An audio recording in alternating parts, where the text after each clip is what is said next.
Hi, this is Tim of the 1916 Company. Welcome and thanks for logging on. If you love this watch, email me, Team Mosso at the1916company.com for purchase pricing and availability questions concerning this watch. And this watch was part of a triplet of colorful Calatravas launched in 2023. You're looking at the Patek Philippe Calatrava 6007G-010. So these watches are in the line of models or form factors dating back to the early 90s, reference 5000. That became the 6000, the 6006, and in 2020 we got a steel 6007, which is very similar to this watch in all respects, except that watch had a steel case, blue dial, and was a limited edition. In 2023, we got the white gold models with yellow, blue, and red accents. This is the -010 version of the 6007G. So you can see it as a very sporty Calatrava, white gold, 40 millimeters in diameter, 9.4 millimeters thick, 48.5 lug-to-lug with a 22 millimeter spacing between the lugs. This is for a very specific kind of Calatrava buyer, someone who looks at a dress watch collection and decides he wants something that comes as close to a sports watch as possible. So the watch is broad across the wrist, partly because of the span of 48.5, partly because of the shape of the lugs, which don't curve much. So I'd actually recommend this watch for a wrist my size, 16 centimeters or larger. It is, however, very flat with a very shallow bezel, so it'll slide beautifully under a dress cuff. Did I mention this is a sporty watch?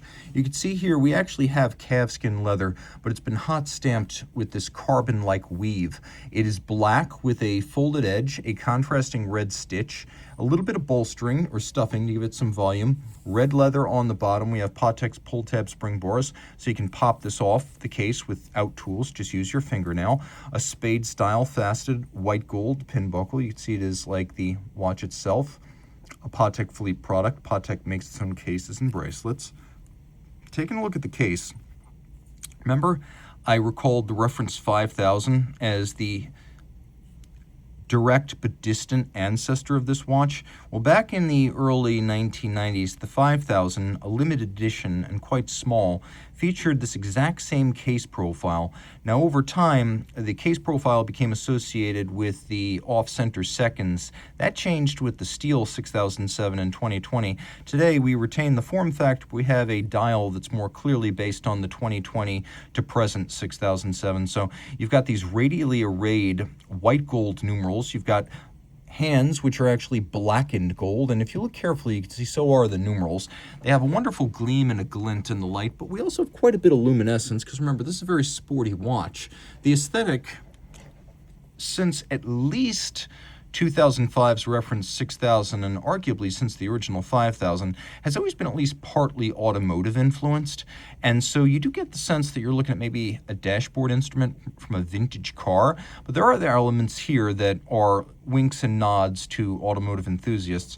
The pattern at center is what Patek describes as a carbon pattern, and you'll see that all over modern supercars and race cars. We have a font for the typeface and also the numerals that feels like it came off a tachometer or a speedometer or a dashboard clock.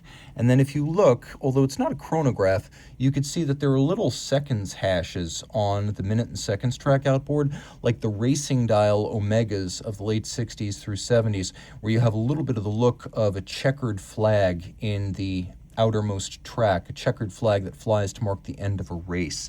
Lots to love here, and of course we have the red accents. So we have black, we have white, we have red, we have gold for the hands and the indices, and we also have stop seconds because this is a modern Patek Philippe in-house caliber 26 330 SC. So we've got the stop seconds function, and we've also got a quick set.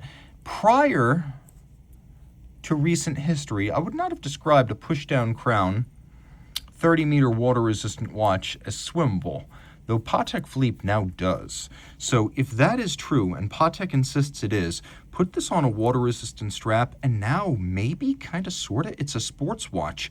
It's aggressively profiled. It references motorsport. It is loomed. It is automatic. It's now evidently swimmable. It has a white metal case and a black dial, which is a sporty combination. So this is probably the sportiest Calatrava in ways that I would say Henri Stern never envisioned when he designed the original reference 96 in 1932. What you can see here is that the case band wraps around the lug ends and everything is polished. We have the little Patek Philippe logo, the Calatrava cross on the crown, and it is gray gold, which is a type of white gold that's white all the way through and never needs to be rhodium plated. It's more expensive. It's the good stuff. It's what Rolex, JLC, De Bethune, Grubel, Forcia, and yes, Patek Philippe use.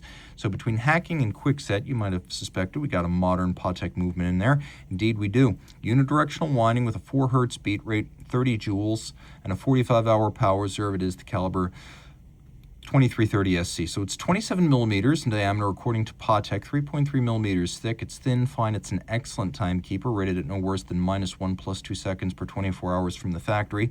Free-sprung gyromax style balance, adjusted in 6 positions, 1 more than a standard chronometer. Both very precise to adjust thanks to the free-sprung balance and more shock tolerant.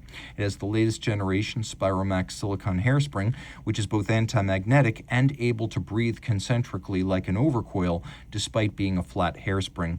Lovely bevels, mirrored, shiny, and rounded. We have circular stripes on the rotor, linear stripes on the bridges, engine turning on the base plate in 2 different sizes. You can also see it on the center of the rotor, snailing on the outer rotor, polished screw heads with chamfered slots in circumference. The beveling is quite convincing, started mechanically, but undoubtedly finished by some sort of manual drill-based buffing tool. You do get a rounded shine, which I approve of.